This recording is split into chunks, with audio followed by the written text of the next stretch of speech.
વિદ્યાર્થી મિત્રો, આજે ઇંગ્લિશ ગ્રામરની અંદર એક નવા ટોપિક તરફ આપણે આગળ વધી રહ્યા છે, જેનું નામ છે expressing habitual action in past distance past. બરાબર. હેબિચ્યુઅલ એક્શન, હેબિચ્યુઅલ એ હેબિટ શબ્દ પરથી ને સિમિલર છે. હેબિટ એટલે આપણને ખ્યાલ છે કે ટેવ. બરાબર. હેબિટ એટલે ટેવ, એના પરથી શબ્દ છે હેબિચ્યુઅલ, એટલે એનો પણ મતલબ થશે ટેવ. હવે તમે જુઓ તો જે ટાઇટલ છે એ ટાઇટલ પરથી જ આપણને ખ્યાલ આવી જાય કે શેના વિશે ટોપિક હશે. જો હેબિચ્યુઅલ એક્શન, એક્શન એટલે કોઈ ક્રિયા, ઇન પાસ્ટ એટલે ભૂતકાળમાં, મતલબ ભૂતકાળમાં કોઈ કામની ટેવ હતી. બીજું સ્લેશ કરીને આપ્યું છે ડિસ્ટન્સ પાસ્ટ. બરાબર. મતલબ કોઈ દૂરનું, ભૂતકાળની કોઈ દૂરની વાત. તો આપણને ટાઇટલ પરથી જ ખ્યાલ આવી જાય કે કંઈક ભૂતકાળમાં કોઈ કાર્ય કરવાની ટેવ હતી. બરાબર. આપણને હેબિટ હતી જે અત્યારે છૂટી ગઈ છે, કાં તો ઓછી થઈ ગઈ છે. તે દર્શાવવા માટે expressing habitual action in past અથવા તો ડિસ્ટન્સ પાસ્ટનો ઉપયોગ થાય છે. હવે એ જ વસ્તુને આપણે ગુજરાતી ડેફિનેશનમાં જોઈએ તો ભૂતકાળમાં કોઈ કાર્ય કરવાની ટેવ દર્શાવવા માટે આ ફંક્શનનો ઉપયોગ થાય છે. જો વાત આવીને, ભૂતકાળમાં કોઈ કાર્ય, કોઈ કામ કરવાની આપણને ટેવ હતી, મતલબ હેબિટ હતી, અને એનો ઉપયોગ કરવો હોય તો આપણે હેબિચ્યુઅલ એક્શન ઇન પાસ્ટમાં રહેલા લેંગ્વેજ વર્ડ દ્વારા એ વાતને આપણે રજૂ કરી શકીએ છીએ. ખ્યાલ આવી ગયો? એટલે ભૂતકાળમાં કોઈ કામ કરવાની ટેવ દર્શાવવા માટે હેબિચ્યુઅલ એક્શન ઇન પાસ્ટ વપરાય છે. હવે આપણે જોવાનું છે, જે રીતે આપણે કમ્પ્લીટ ધ સેન્ટેન્સમાં જોઈએ છે એના પછીનો ટોપિક છે language words. Language words. Habitual action in past કે ડિસ્ટન્સ પાસ્ટ બનાવવા માટે કયા શબ્દોનો ઉપયોગ થાય છે? તો એના માટે એક જ શબ્દ છે અને એ છે યુઝડ ટુ. યુઝડ ટુ મતલબ વાક્યમાં યુઝડ ટુ લખેલું હોય અથવા યુઝડ ટુથી તમે વાક્ય બનાવો તો તમારે સમજી લેવું કે એ વાક્ય હેબિચ્યુઅલ એક્શન ઇન પાસ્ટ કે ડિસ્ટન્સ પાસ્ટનું હશે. ખ્યાલ આવી ગયો? હવે આપણે એના તરફથી આગળ જવાનું છે. આપણે દર વખતે કમ્પ્લીટ ધ સેન્ટેન્સમાં જોઈએ છે લેંગ્વેજ વર્ડ પછી આવે છે સેન્ટન્સ પેટર્ન, જેને કન્સ્ટ્રક્શનના નામથી પણ ઓળખાય છે. તો આપણે એનું કન્સ્ટ્રક્શન, દેટ મીન્સ બંધારણ, વાક્ય કેવા પ્રકારનું હશે તે જોઈ લઈએ. એમાં છે subject plus used to plus verb plus object plus OW મતલબ અધર વર્ડ્સ. બરાબર. જો અહીંયા યાદ રાખવાવાળી વસ્તુ શું છે એવું તમને કહી દઉં કે સબ્જેક્ટ લખ્યો છે, પ્લસ યુઝડ ટુ મૂકવાનું હોય છે, પ્લસ વર્બ આપ્યો છે, મતલબ ક્રિયાપદનું મૂળ રૂપ. યુઝડ ટુ પછી ક્રિયાપદનું મૂળ રૂપ આવે છે. ખ્યાલ આવી ગયો? એટલે તમે વાક્ય બનાવો ત્યારે યુઝડ ટુ પછી ક્રિયાપદનું મૂળ રૂપ, જેને ઇંગ્લિશમાં રૂટ ફોર્મ કહેવાય છે, જેને ઇંગ્લિશમાં રૂટ ફોર્મ કહેવાય છે, બરાબર, એ મૂકવાનું હોય છે. ખ્યાલ આવી ગયો? હવે હું તમને હેબિચ્યુઅલ એક્શન ઇન પાસ્ટ અથવા તો ડિસ્ટન્સ પાસ્ટનું તમને એક બે ઉદાહરણ બતાવું, જેનાથી તમને આઈડિયા આવશે કે વાક્ય કેવા પ્રકારનું બની શકે. તો અહીંયા છે એક્ઝામ્પલ. જો એક્ઝામ્પલમાં લખ્યું છે પહેલું કે when I was in school, પછી તમને કોમા આપ્યો છે, પછી મેં જે જવાબ લખ્યો છે અંડરલાઇનમાં આપ્યો છે. ખ્યાલ આવી ગયો? આ મેં જે વાક્ય લીધું છે ને એ કમ્પ્લીટ ધ સેન્ટેન્સમાં કેવી રીતે પૂછાય એ રીતે લીધું છે, એટલા માટે મેં અંડરલાઇન આપ્યું છે. ખ્યાલ આવી ગયો? તો તમારે વાક્ય બનાવવાનું હોય તો કેવી રીતે બનાવવાનું? જો when I was in school મતલબ કે જ્યારે હું સ્કૂલમાં હતો ત્યારે, તો કર્તા તરીકે એનો એ જ લેવો પડે, જે આગળનો કર્તા છે એને જ પાછા રિપીટ કરવો પડે, એટલે મેં આઈ જ રિપીટ કર્યું છે. પછી યુઝડ ટુ લખ્યું છે, કારણ કે સબ્જેક્ટ પછી યુઝડ ટુ આવે અને યુઝડ ટુ પછી ક્રિયાપદનું મૂળ રૂપ આવે, એટલા માટે મેં પ્લે લખ્યું છે, પ્લે ફૂટબોલ. એટલે કે when I was in school I use to play football, મતલબ કે જ્યારે હું સ્કૂલમાં હતો ત્યારે ફૂટબોલ રમવાની મને ટેવ હતી. ખ્યાલ આવી ગયો? એટલે કોઈ પણ ટેવ દર્શાવી શકાય. To play football, to play kabaddi, to play kho kho, to do homework, જે પણ તમારે જવાબ લખવો હોય લખી શકાય, પણ સુટેબલ લખવાનો. બરાબર? આપણા સેન્ટન્સ પેટર્ન અહીંયા જે આપ્યું છે ને સેન્ટન્સ પેટર્ન, એ સેન્ટન્સ પેટર્નને અનુરૂપ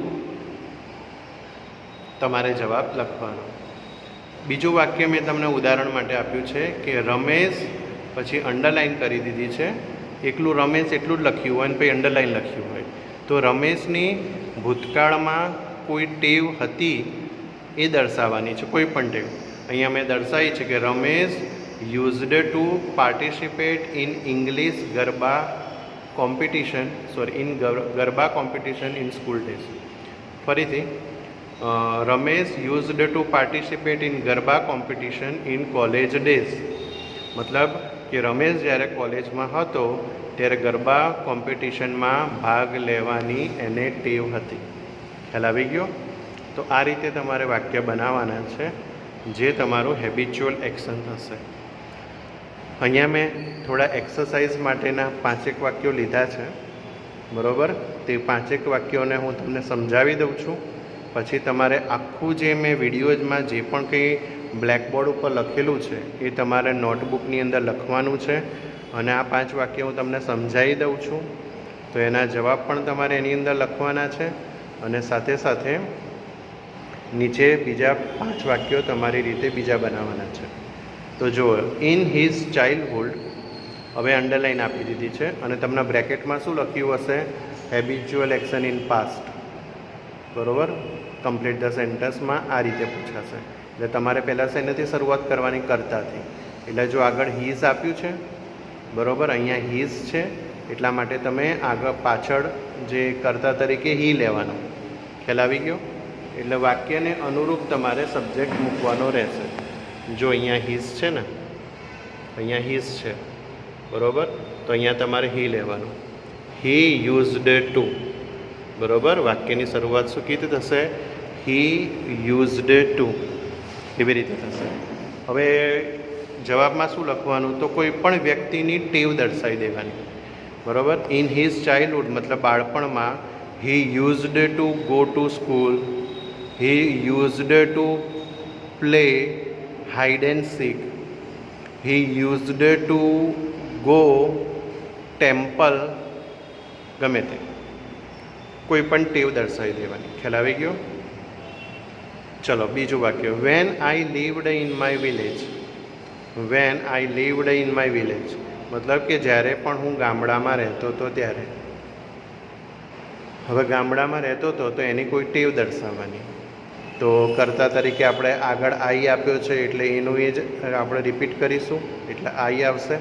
હવે ગામડામાં રહેતો હતો તો ગામડામાં શેની ટેવ હતી તો દર્શાવવાની કે આઈ, જવાબ બોલું છું, ધ્યાન રાખજો. I used to go to temple every day. I used to go farm every day. બરાબર? I used to go to school every day. બરાબર?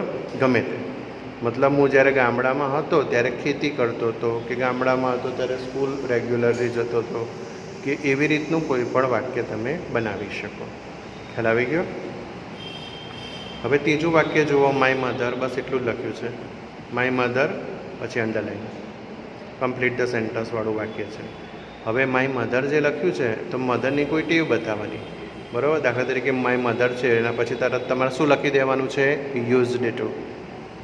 એના પછી તરત યુઝડ ટુ અને પછી વર્બ. તો my mother used to cook, બરાબર. મારે મમ્મીને રાંધવાની ટેવ હતી. My mother used to go to temple. My mother used to go to her office, બરાબર. My mother used to teach me maths, બરાબર. મારી મમ્મીને મંદિરે જવાની ટેવ હતી કે મારી મમ્મીને ઓફિસ જવાની ટેવ હતી. કાં તો માય મધર યુઝડ ટુ ટીચ, મેં લીધું ને, my mother used to teach me maths, મતલબ મારી મમ્મીને મને ગણિત ભણાવવાની ટેવ હતી. તો કોઈ મધરની કોઈ પણ ટેવ તમે અહીંયા લખી શકો છો. એના પછી ચોથું વાક્ય છે ગાંધીજી. ગાંધીજી પછી પણ કશું નથી આપ્યું જુઓ. તો ગાંધીજીની ભૂતકાળમાં કોઈ ટેવ બતાવવાની, બરાબર. તો ગાંધીજી પછી યુઝડ ટુ લખીશું. તો Gandhiji used to speak truth. જવાબ બોલું છું, ધ્યાનથી સાંભળજો. Gandhiji used to speak truth, બરાબર. એટલે ગાંધીજી હંમેશા સત્ય બોલતા, બરાબર. કાં તો Gandhiji used to do his work himself. બીજું વાક્ય બોલ્યો, જવાબ ધ્યાનથી સાંભળજો. Gandhiji used to do his work himself, મતલબ પોતાનું કામ પોતાની જાતે કરતા. ખ્યાલ આવી ગયો? તો આ રીતે ગાંધીજીની કોઈ એક પણ ટેવ બતાવી દેવાની. એના પછી પાંચમું વાક્ય મેં લીધું છે. પાંચમા વાળા વાક્યમાં તમે જોઈ શકો છો કે મેં યુઝડ આપેલું છે, બરાબર. યુઝડ આપેલું છે. જો માય ગ્રાન્ડફાધર યુઝડ, પછી અંડરલાઈન આપેલી છે. ખ્યાલ આવી ગયો? એટલે માય ગ્રાન્ડફાધર યુઝડ એટલે કે મારા દાદાને કંઈક ટેવ હતી. હવે આપણે દાદાની કોઈ પણ એક ટેવ લઈ શકીએ. તો કે દાખલા તરીકે દાદાને મંદિર જવાની ટેવ હતી, દાદાને વહેલા ઉઠવાની ટેવ હતી, દાદાને ન્યૂઝપેપર વાંચવાની ટેવ હતી, બરાબર. દાદાને સાચું બોલવાની ટેવ હતી. તો ટેવ તમે ગમે તે રીતનું લઈ શકો છો. એટલે my grandfather used to read newspaper. My grandfather used to do his work himself. એ પણ લઈ શકાય, જે આપણે ગાંધીજી માટે લીધું હતું કે મારા દાદા પોતાનું કામ પોતાની જાતે કરતા, બરાબર. એટલે my grandfather used to read magazine. My father used to go for walk, બરાબર, ચાલવા જતા, બરાબર. My grandfather used to go temple. ગમે તે તમે લખી શકો છો. ખ્યાલ આવી ગયો? એટલે આ રીતના આખો જે ટૉપિક છે આપણો, બરાબર, expressing habitual action in past અને ડિસ્ટન્સ પાસ્ટ, એ આખો ટૉપિક તમારે ગ્રામરની નોટબુકમાં લખવાનો છે. આખો જે મેં તમને સમજાવ્યું એ આ જે એક્સરસાઇઝ માટેના જે વાક્યો તમને આપેલા છે એ વાક્યો બી તમારે લખવાના છે. એના જવાબ મેં તમને કીધા, તો તમને જે યોગ્ય લાગે મેં જે કીધા એમાંથી, કાં તો તમને તમારી રીતે યોગ્ય લાગતા હોય જવાબ લખવાના અને બીજા 5 વાક્યો નીચે એડ કરવાના છે. ખ્યાલ આવી ગયો? એટલે આ રીતે આખો જે ટૉપિક છે એ તમારે નોટબુકમાં લખવાનો છે. અને જે ગ્રામરની આપણી ગ્રામર બુક છે એમાંથી એક્સરસાઇઝ આપેલી હશે, એક્સરસાઇઝ પણ તમારે કરવાની છે, બરાબર. આ ટૉપિક અહીંયા સુધી રાખીએ છીએ, બાકીનું નેક્સ્ટ વિડીયોમાં જોઈશું.